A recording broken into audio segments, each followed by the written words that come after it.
안녕하십니까. JTBC 저녁 뉴스입니다. 경기도의 사무관 승진자 자체 교육 추진 움직임에 대해 관련법 시행령을 개정해야 한다는 목소리가 나오고 있습니다. 민주당 전북도당 위원장인 안호영 의원은 5급 승진 후보자는 지방자치 인재개발원에 맡겨 교육을 해야 하지만 예외 규정 때문에 인재개발원의 설립 취지와 역할이 위축될 수 있는 만큼 이번 기회에 관련 규정을 고쳐야 한다고 말했습니다. 현행 지방공무원 교육훈련법 시행령은 시도지사가 요청하고 행정안전부 장관이 인정하면 자치단체가 자체 교육을 할 수 있는 길을 열어두고 있습니다. 제3금융중심지 용역 발표가 늦춰진 가운데 국회에서 제3금융중심지 지정에 반대하는 목소리가 잇따라 쏟아져 나왔습니다. 자유한국당 주호영 의원은 국회 정무위원회 업무 보고에 출석한 최종구 금융위원장에게 금융 경쟁력이 갈수록 떨어지는 상황에서 서울과 부산에 이어 전주까지 금융허브를 조성하지 말고 오히려 통합해야 하는 것 아니냐고 물었습니다.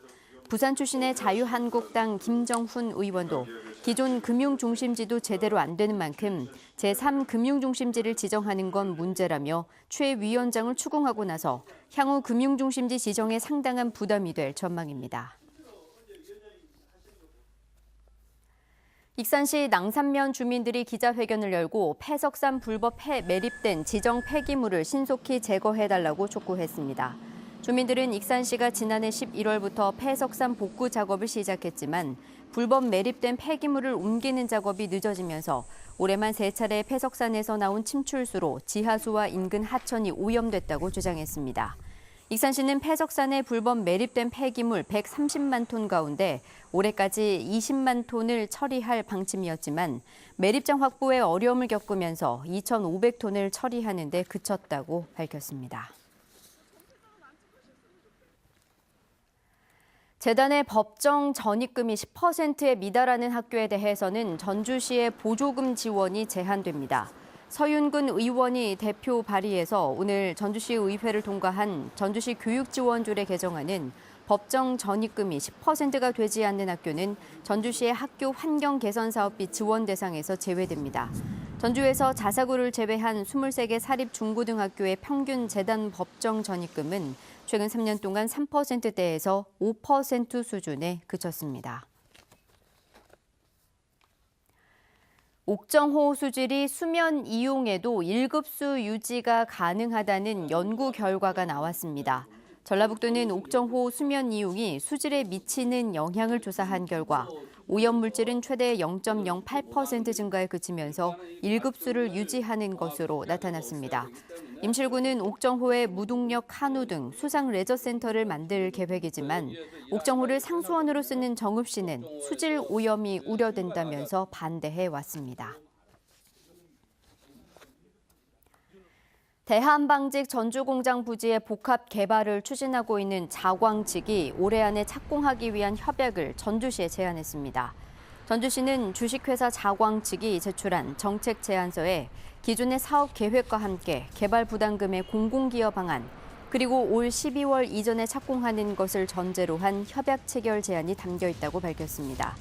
전주시는 지난 11월 주식회사 자광이 제출한 지구 단위 계획 입안 제안서를 전주시의 도시기본계획과 맞지 않는다는 이유로 반려했습니다. 여행사로부터 뇌물을 받은 혐의로 송성환 전북도의회 의장이 검찰 조사를 받고 있습니다. 전주지검은 오늘 오전 8시 30분부터 피의자 신분으로 송 의장을 불러 뇌물수수 혐의 사실이 있는지 추궁하고 있다고 밝혔습니다. 검찰 관계자는 송 의장이 받은 금액이나 돈을 받은 동기 등에 있어서 경찰 수사 결과와 다른 부분이 있다며 다음 주쯤 기소 여부를 결정할 계획이라고 밝혔습니다. 송 의장은 도의회 행정자치위원장이었던 지난 2016년 동유럽 해외 연수를 주관한 여행사로부터 500만 원을 받은 혐의를 받고 있지만 송 의장은 이 돈을 현지 가이드에게 전달했을 뿐이라며 혐의를 부인하고 있습니다. 건설업체로부터 금품을 뜯은 혐의로 임실군을 수사하고 있는 경찰이 과장급 공무원을 추가 입건했습니다. 전북경찰청 지능범죄수사대는 뇌물수수 혐의로 임실군 58살 A 과장을 불구속 입건했다고 밝혔습니다.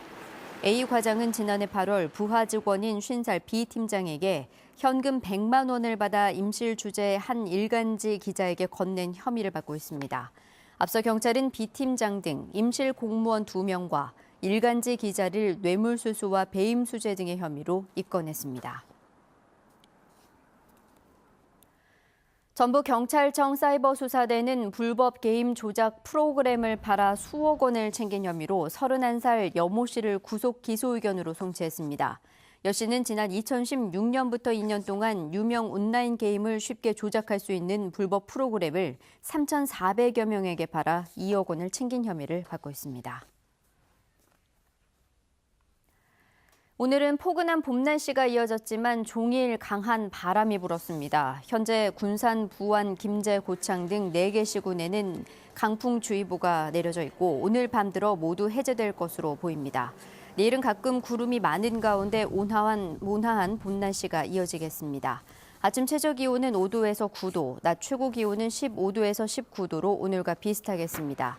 초미세먼지 농도는 나쁨 수준이 예상됩니다.